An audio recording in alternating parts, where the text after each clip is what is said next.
Well, I'm also going to 1,000 days, but before that series existed, I died a couple times. And in this video, we're going to be looking at my failed attempts for surviving hardcore Minecraft for 100 days. Just know that what I'm about to show you aren't the only attempts that existed. There were a couple more that I deleted out of anger. It actually took me about 3 months of trying before I got a world that was safe enough to live to 100 days on. So if you're ready, I think it's time to go watch me die. Let's get into attempt number 1. And here we are, my first ever attempt at 100 days in hardcore Minecraft. You know, it pretty much started like every other Minecraft playthrough that you've ever seen or ever done. I punched some trees. Shelter's always a little bit interesting on the first day, and on my first playthrough I decided to live in this dirt hovel. How comfy. And like a lot of first nights, I spent most of my time mining. But thanks to my hard work, by day 2 I already had a little farm set up. Hopes were high, and you know, by the end of day 3 I was still living in an underground dirt condo, but hey, I'm still alive. However, by the nighttime of day 3, during my mining, I found an abandoned mine shaft, and I bet you can guess how this one goes. Yup, I had the bright idea of exploring one of the most dangerous areas in Minecraft without armor, much food, and just a stone sword. So I died. I deserved it. Yeah, that first one was fast, but now we're on attempt 2, and I guarantee this one lasts a little bit longer. This time I prioritized a house. It might be small, but it's got a door, so it's home. And like before, I set up a farm pretty early on too. Didn't want to starve to death. Oh wow, I've lived long enough to set up an actual house with actual granite. In this playthrough, I even found a nearby village very close to where I spawned, so I was really happy. Sure, it's not a 15-story monster with 3 separate walls surrounding it, but it's a place to lay my head every night, and I'm proud of it. At this point, I own 2 buildings with an underground granite road connecting both of them. You can probably see where I got the inspiration for my granite road in the official hardcore Minecraft playthrough. Yup, this one was shaping up to be a pretty good world. It's a shame I die later, but you already knew that. One thing I can't stop thinking about is, you know, I've got about 25 million views on the original 3 hardcore Minecraft videos that I made, and just think how different it could have been if this was the playthrough where I lived. Though honestly, I think I'm glad no one ever saw this. I had to sleep in the basement and made a pretty ugly room. Well, I guess you're watching it now, but that's fine. You can learn from my mistakes. Hardcore Minecraft is fun, but you have to be prepared. It does take a lot of work, but even on hardcore mode, there's ways to make yourself fairly invincible. Obviously, though, at this point, my invincibility will last as long as my flimsy shield. In this playthrough, I found diamonds on day 17, which was much faster than the official 100 days, where I found them on day 25. By day 18, I had built this guard tower, which was totally useless because I didn't have a bow, but hey, it gives me a pretty good look of my land. And I've got some animals. They're all living together in harmony, and I think they all have bigger pens than even my current playthrough. By this point, you might be sitting there at home and thinking to yourself, how does this guy die? He's got so many crops. He'll live forever. And I assure you, like most famous people, I won't last longer than 30. By day 24, I got the absolutely idiotic idea of venturing out to find more land. And I was gonna go via the ocean. If only I'd known I had a week to live, I wouldn't have built this ugly oak house. But you know what's even dumber? Right next to the ugly oak house, I built a double-decker wheat farm. Maybe would have been a good idea if I had built it near my main camp. But because this thing was so far away, none of these crops will ever grow. I guess it looks okay, but, you know, at the end of the day, it's totally useless, unless I were to hang out here for 5 days in a row. But rationality be damned! I made it a triple-decker wheat farm. And of course, I never got to harvest it once, because you know I'm dying soon. And you know, at least I made a little bit of profits before death. This close villager town would have been really nice if I hadn't died. Day 30, while exploring the open sea, I found a jungle. Oh yeah, it's not gonna go well. I'm always looking to get my hands on different types of wood, and in the jungle you can get some big wood. I was pretty careful, but I can tell by my gameplay I haven't been hardened by tons of deaths yet, so I was also a little reckless. I forgot to bring a bed, so I'll just wait out the night here in the jungle. Worst thing that happened was 2 drowned riding Brokeback in a boat. I survived the night, but won't last much longer. Oh look, my demise. A jungle temple. Hooray! Creepers are spawning inside of this thing. What terrible foreshadowing. Hey, at least you know I can rest easy at night knowing I died over the massive profits of 3 emeralds? Tell you the truth, I'm really not sure what happened. I watched this back at least 10 times. You can see I'm blocking that creeper, and it lagged a little, and I still died. You know, sometimes I just lie awake at night thinking, what would have happened? What would have happened if this creeper didn't lag? What would have happened if I lived? Guess we'll never know. Simply dying's not gonna stop me, though, and here we're back on attempt 3 with day number 1. And of course, this one started like all the other ones. I punched trees. Oh yeah, you see that little wooden shack in the distance? That's my property. I must have been madly upset or annoyed because I went straight to mining. Didn't really do anything in the daytime. Actually, I know exactly why I did all that mining straight away. This playthrough, I didn't waste any time, and on day 1, built a nice stone wall. I don't recommend building anything at night, especially on day 1 when you don't have armor or much food. But you know, at this point, if I die, I'm only losing like 15 minutes, so it's fine. And wow, I just came really close. And on this first night, I danced with death pretty much the entire time while building building this wall, and finally got the sense to go home. But you gotta know, on day 2, I went straight back to wall construction. These creepers don't stand a chance. Well, maybe they stand a chance if they get too close to me. Pretty much 100% of my focus was going into this wall. You gotta remember, I just lost 30 days of work. You know, I think part of the reason I was able to live so long in my current playthrough is thanks to the stone wall. It kept creepers, zombies, and everything out. And it only took about 2 days, but with this wall, I'm feeling very safe. You can always feel safer, though, and on day 3, I went right back to building the wall. So you're about to see the greatest mistake I've ever made in Minecraft ever. Instead of using a fence gate, I used an oak door. That is definitely the ugliest thing I've ever seen. Day 4, I went outside the wall using the Gate of Atrocity and started farming up some seeds. I'm gonna die soon if I don't eat. I came very close to dying. I have no armor, no food, no stonks. It's bad. And I was just minding my own business, building a second horrible entrance into my compound when a creeper creeped me,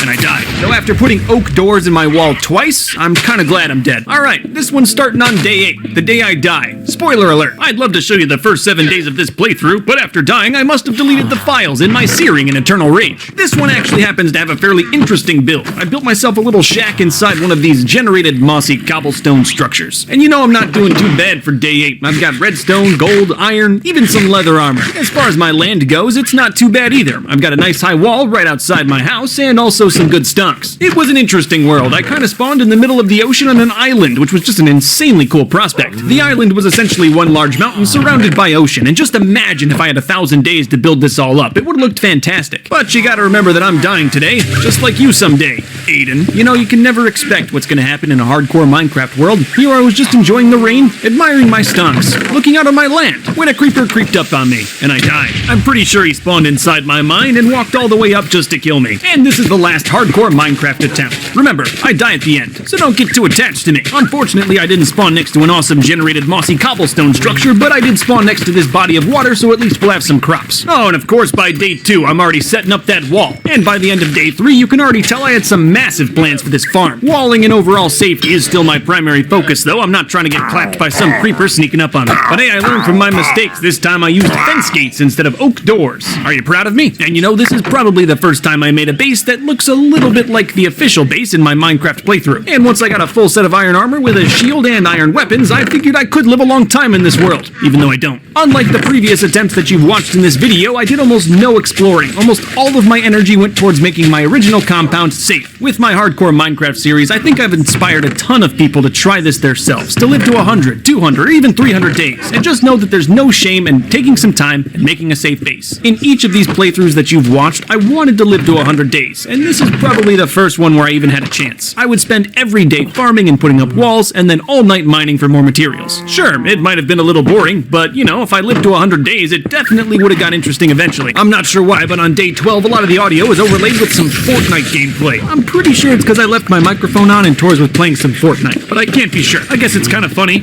Would have been a little annoying if I had to make a video out of this stuff, but I guess I kind of am, so whatever. At least I forgot to turn the microphone off when I found some diamonds. A lot of them!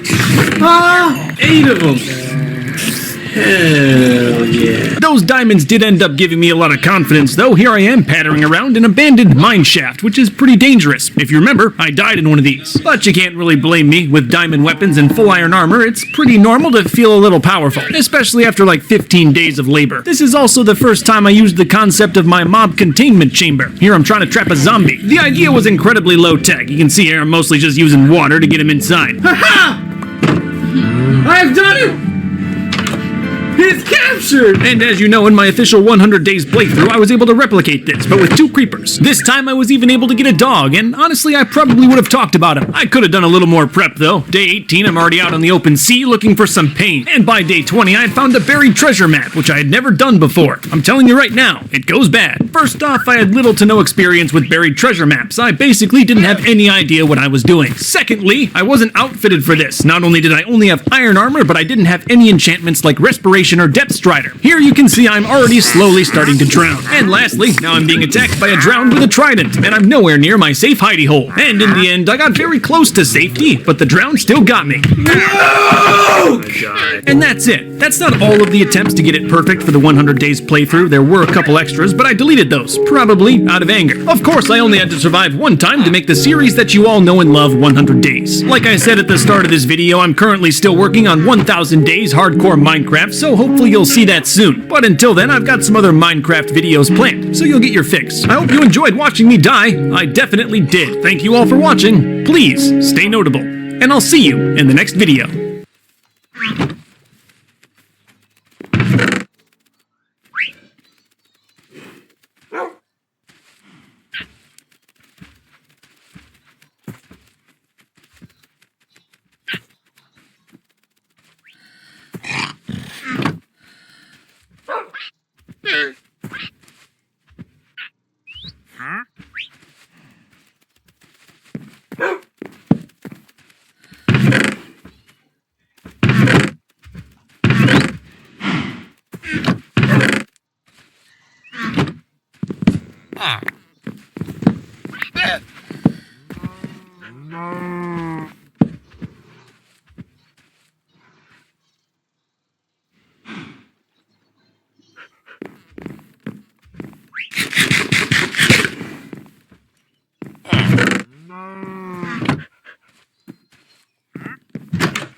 Alright, sa inyo mga chigoy, nagbabalik na naman tayo sa isang episode ng Kada!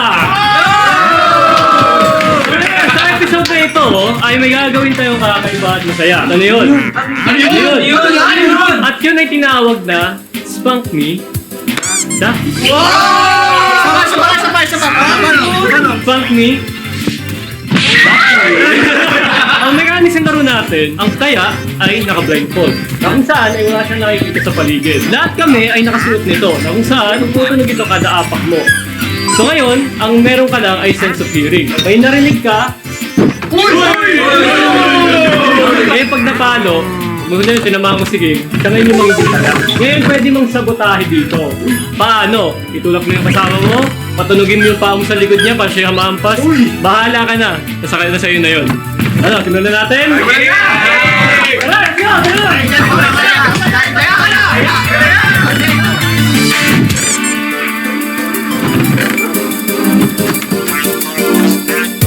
Maampas ka lang kapag may narinig ka. 3, 4, 5.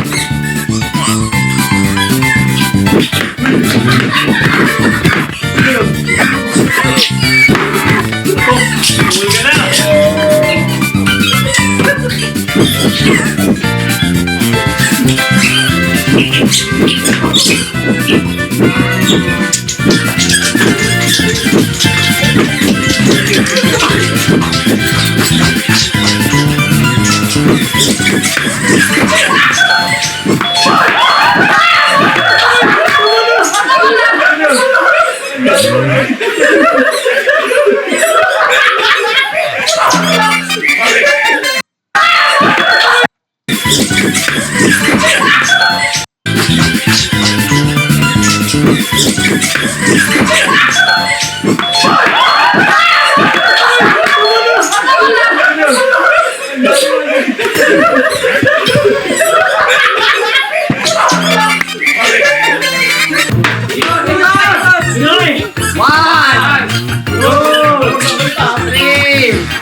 Kala ko na.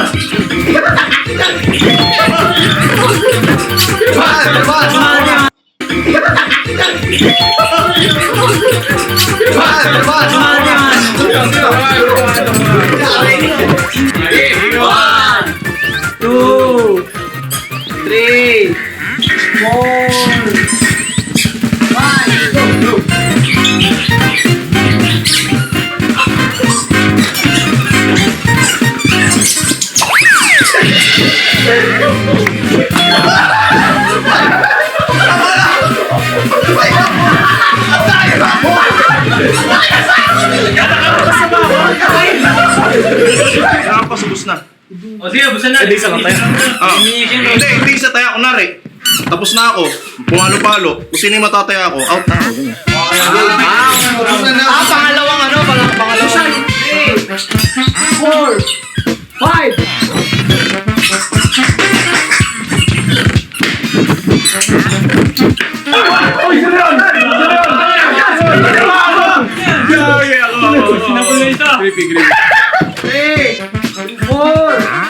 go!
Out talaga.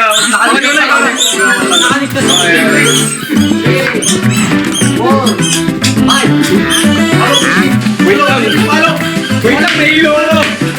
Wait lang, nahilo ako, pre. Nahilo ako. Ayun lang nga, nahilo, pre. Wait lang, okay. Tama.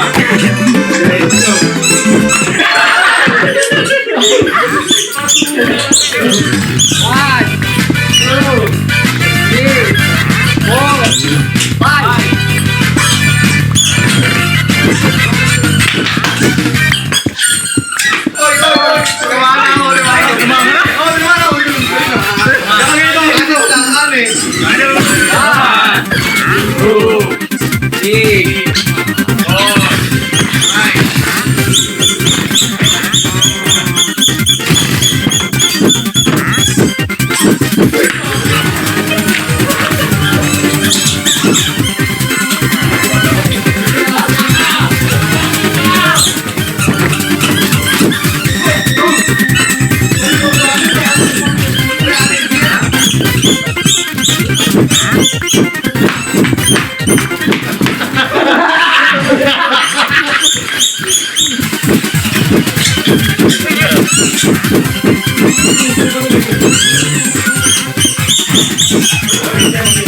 Wala akong natatamaan!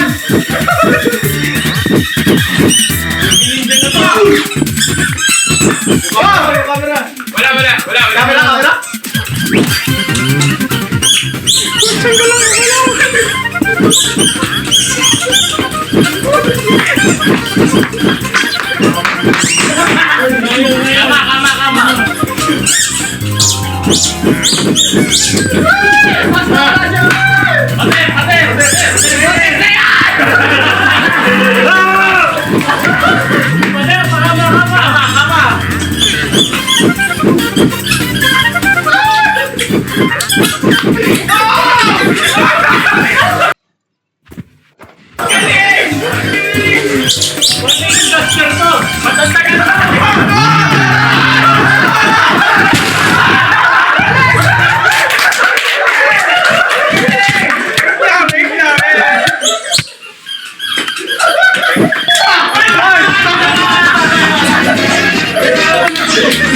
Palo! Basta palo!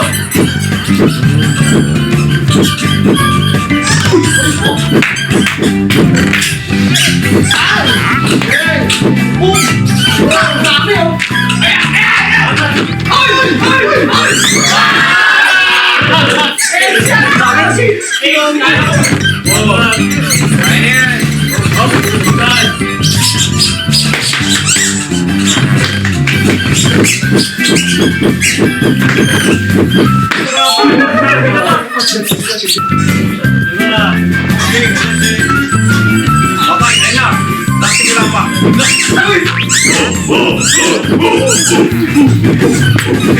Tama, tama.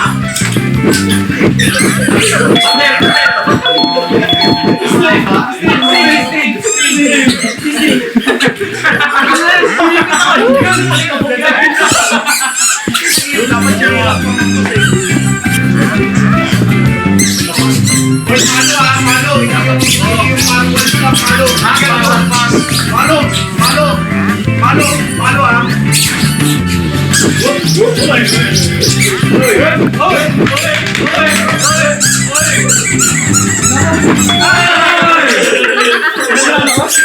Tatawaan mo ako. Galit ka talaga sa akin.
At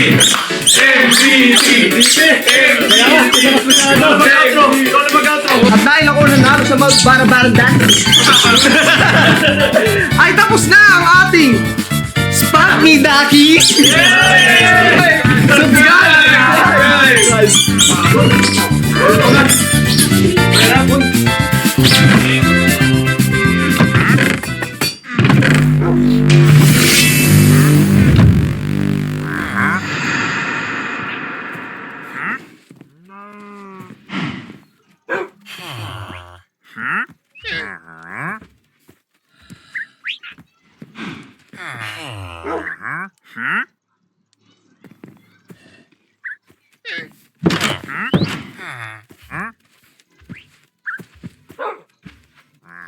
KFC favorites in one meal. Try the new Zinger Fully Loaded Meals. Available now but not forever. Kamusta ka, barkada? Alam ko naman na marami sa inyo ang matagal nang naghihintay. Kaya handa na ba kayo? Dahil nagsama-sama na ang buong kada.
What up mga gamers? Ako nga pala si Bibuyog at ang Kada Crop member! At ngayong araw na to ay maglalaro kami ng paluhan!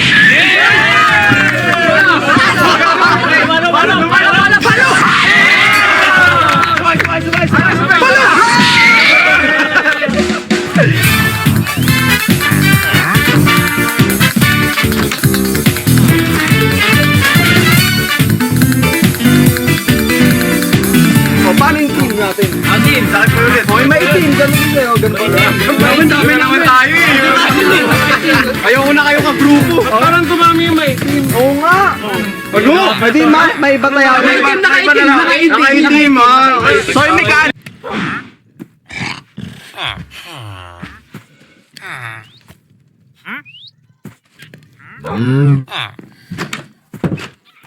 Kung sino yung manalo sa bato-bato, siya hawak nito. Oo. Pero, pag yung talo, hinawakan to, pinukpok sa'yo, pukpukin mo pabalik, or tsaka puntos pabalik sa kanya.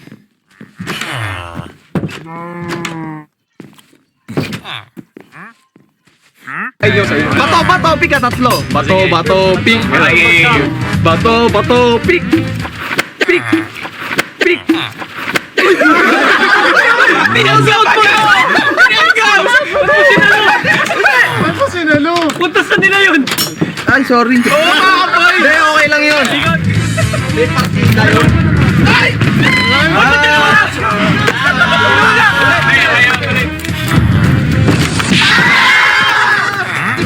Laki na to! Donsi, ako papatay sa pagong na yan. David and Goliath. Shit!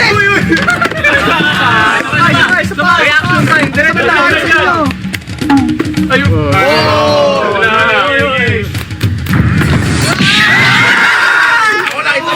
Itabi mo!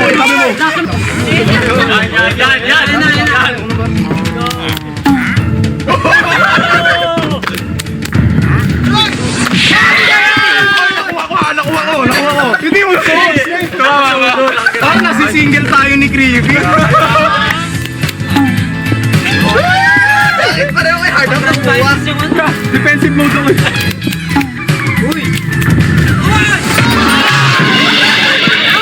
Pinawi ka, be!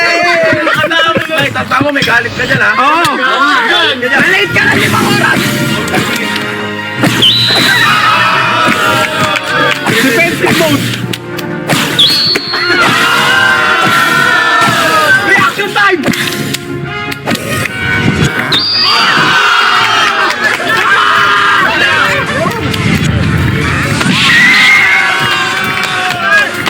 Uubusin ko kayo! Yaman na! Yun! Ow! Wah!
Paano? Game? Paano? Mechanics!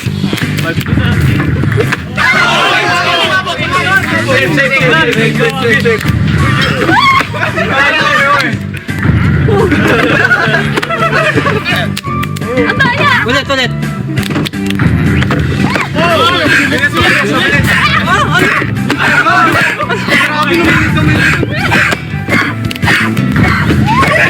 Isa ka rin mga... Insurance yan!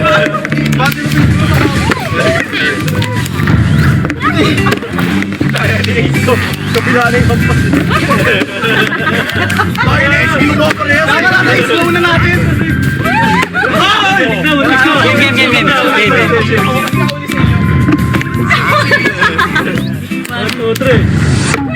Aray ko! Aray ko, sabi! Palit na. Pagkita ko pa. Oo, maray! Palit na. Ano ba yan? Uy! Sayang. Ba't baliktad yung hati?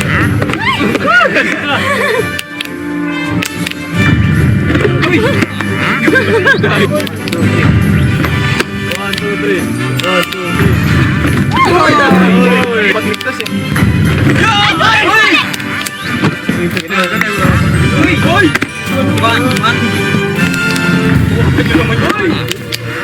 Oo nga.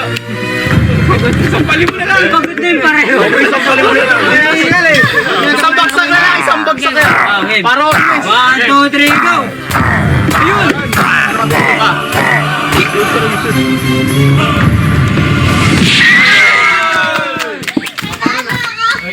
Parang madaling muna isa lang. Ba't baliktad yung hat eh? Ito nga, ibunggo nyo, ibunggo.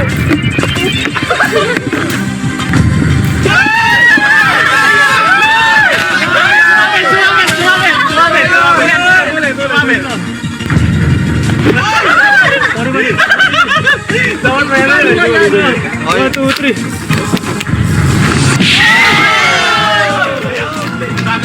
1, 2, 3 ah.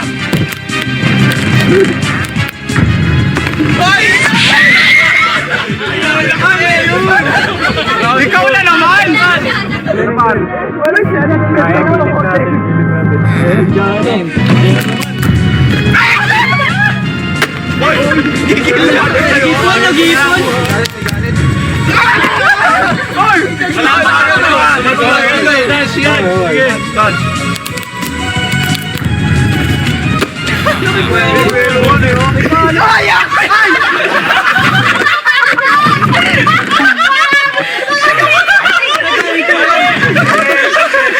Pareho, nagsak eh. Nagalit.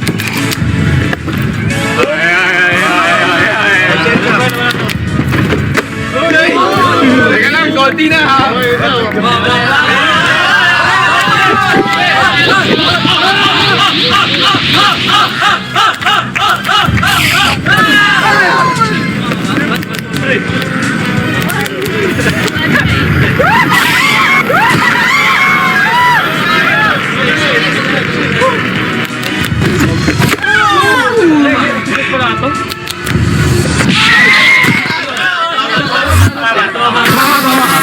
Tama mo sa leeg.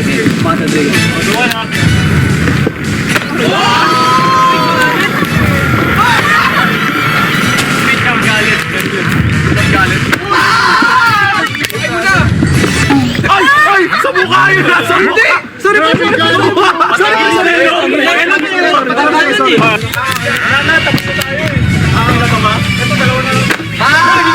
Hindi na puntos to, galit na yun.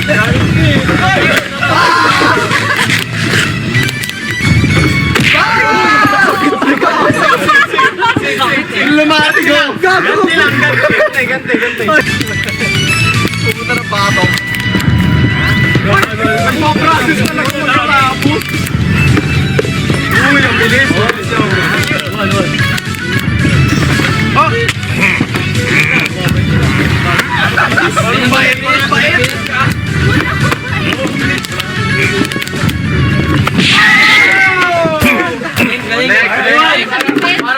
Nag-shouting eh! Ayan na lang pala. Sumamado ka to! Palong-palo kayo ah! Oy! Street waiting kayo, di ba? Ganun.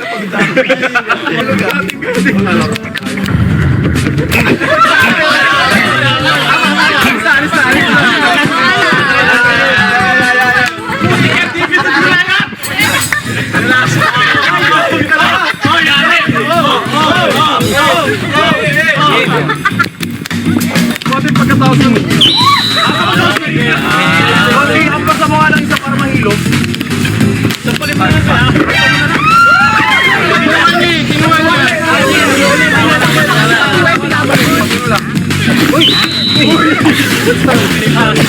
Ano niya may kasama hawi?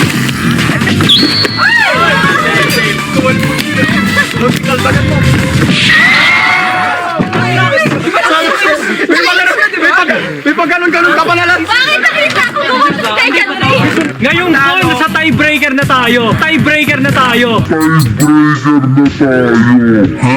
Sino naman nanalo dito? Set tayo ng consequence. Pag natalo, aampasin ng mga winning team isa-isa sa puwet. Pwede. Boss, ganyan mo. Boss, aampas tayo mo yan. Aampas tayo, akriti. Ganyan mo. Nanalo siya guys, may isang develop sa akin. Dito sa yung dalawa. Nagis! Kinakabahan naman. One. Meron.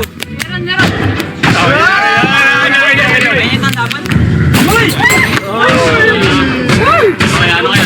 Teka lang. Balikan nyo. 1, 2, 3. Ang bilis!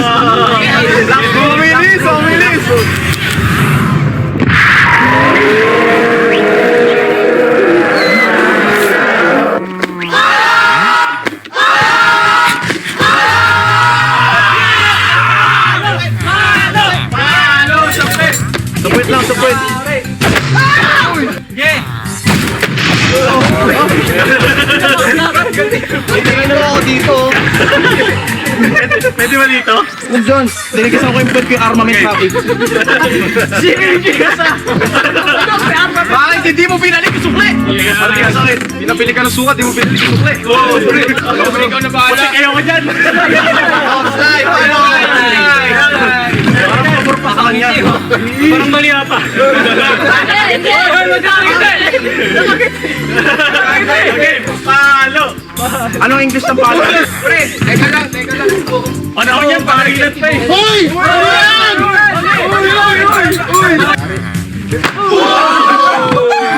So, dito na nagtatapos ang Palo Hot Challenge. Bye-bye!